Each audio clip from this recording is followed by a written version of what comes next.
Hello. हाँ जीजाजी, ॿियो ॿुधायो कीअं सभु ठीकु आहे न? ॿियो कीअं तो वक़्तु निकिरेव लॉकडाउन जो? बसि साले साहब सभु ख़ैरियत लॻी पई आहे।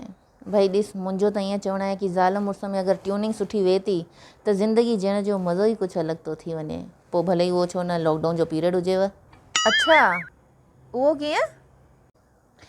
भई ॾिस, सुबुह जो जीअं ई उथंदो आहियां तुंहिंजी भेण लाइ गर्मा गर्म चांहि रखंदो आहियां अदरक विझी करे, ऐं हुन खां पोइ नाश्तो छा ठहंदो उहो ॿुधाइण जो कमु हूंदो आहे तुंहिंजी भेण जो, ऐं मां नाश्ते जी तयारीअ में लॻी वेंदो आहियां।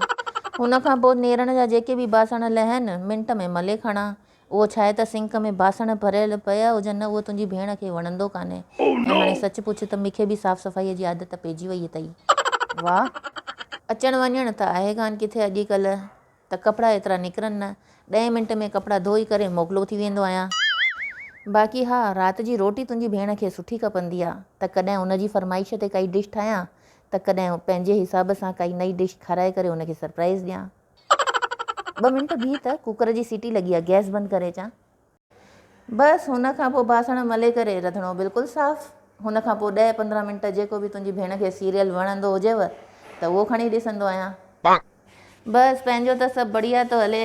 तव्हां ॿुधायो तव्हांजो कीअं थो हले सभु साले साहब? ज़ुल्म त मुंहिंजे मथां बि ओतिरा ई था थियनि जीजाजी, पर मूंखे तव्हां वांगुरु मिठे शब्दनि में बयानु करणु नथो अचेव।